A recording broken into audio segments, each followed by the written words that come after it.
Olá, eu sou a Caroline do curso de Arquitetura e Urbanismo da Universidade FTech. E nesse vídeo eu vou estar fazendo uma análise do artigo para a cadeira de comunicação. O artigo escolhido foi A Arquitetura Vernacular e as Técnicas Construtivas em Bambu. E ele foi escrito pela Beatriz M. Ueda, cujas palavras-chave são bambu, técnicas construtivas e arquitetura vernacular. Antes de adentrar a análise do artigo, eu vou falar um pouquinho sobre o que é arquitetura vernacular. Enfim, é um estilo de construção onde são usados os materiais e técnicas locais de uma determinada região, geralmente passadas de geração em geração. No sentido arquitetônico, essa técnica é incitante, visto que as construções se fundem com os materiais sustentáveis e métodos bioclimáticos, como a ventilação cruzada, natural, geotermia e outras. São esses fatores que prolongam o ciclo de vida das residências, abrangem a cultura da região e colocam a qualidade de vida humana em sincronia com a natureza.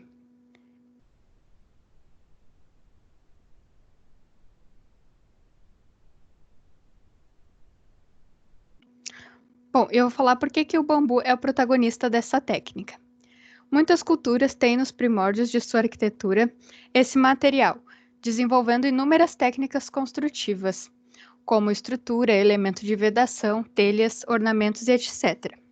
O bambu é considerado sustentável por suas características naturais, de ter uma alta resistência paralela à sua fibra, resistência à umidade, além de ser um grande absorvedor de carbono. Porém, esse material sofre com as intempéries e depende do projeto arquitetônico para ser acolhido e conservado. Bom, agora falando sobre a análise do artigo, o tema de estudo são as técnicas vernaculares com bambu nos dias atuais. Também se trata de uma forma de valorizar o desenvolvimento de projetos sustentáveis, usando materiais regionais, naturais e técnicas tradicionais das comunidades, visto que esse estilo arquitetônico enaltece a cultura de cada lugar com a sua própria maneira de construir, além de usar materiais renováveis, diminuindo os resíduos causados pelas construções civis. O objetivo da pesquisa é analisar o potencial das técnicas construtivas, utilizando o bambu como material natural principal, dentro da arquitetura contemporânea e como prolongar o ciclo de vida dos edifícios. A justificativa usada pela autora seria a relevância dessa técnica com o bambu e poder contribuir para ampliar o repertório de nós, estudantes de arquitetura e profissionais também, além de valorizar o desenvolvimento de projetos no âmbito sustentável, utilizando materiais naturais e aumentando os rebatimentos nas comunidades tradicionais. Por muito tempo, essa técnica foi deixada de lado e por muitos foi considerado como uma construção e não como uma arquitetura. E como consequência, teve a desvalorização da história e da cultura das comunidades tradicionais.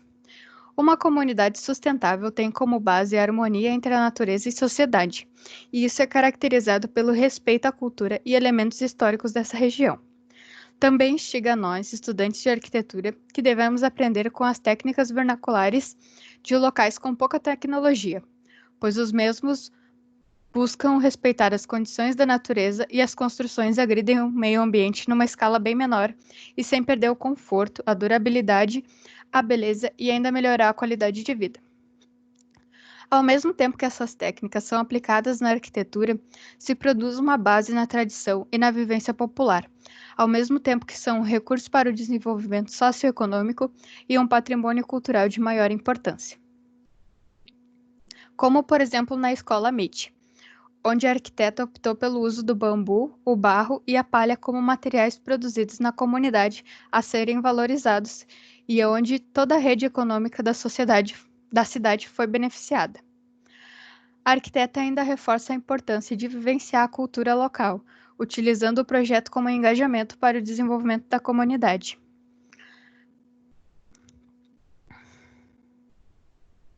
Já no Centro Cultural Max Pfeiffer, a arquiteta utilizou o bambu em conjunto com vigas de eucalipto, que são um material em abundância na região de Pardinhos. Esta construção ainda foi o primeiro projeto da América Latina a receber o certificado LEED do Green Building Council.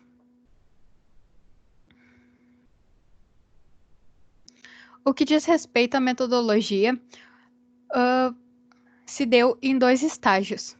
O primeiro estágio foi a revisão da leitura, realizado junto a fontes como institutos, associações, internet, revistas periódicas, livros e outros, onde foram observadas as características do bambu aplicado a uma estrutura, a vedação e nas coberturas. A segunda etapa foi o estudo de caso, onde eles analisaram os projetos, conceitos vernaculares e sustentáveis, informações relevantes da obra e do projeto arquitetônico, como as plantas baixas, os cortes, elevações e outros desenhos, a implantação em relação à topografia do terreno, imagens, fotos e desenhos da obra, sistema estrutural, encaixe da cobertura e ligações utilizadas, os vãos e os elementos naturais. Também foram feitas reproduções em escala reduzida das ligações do bambu no contexto das 2 obras. Além de ter sido analisado também o contexto cultural que as obras foram inseridas. Em relação à discussão sobre esse tema, se intensifica conforme se percebe a necessidade de desenvolvermos pesquisas que se estude técnicas sustentáveis, que sejam elas antigas ou novas, com o apoio de tecnologia.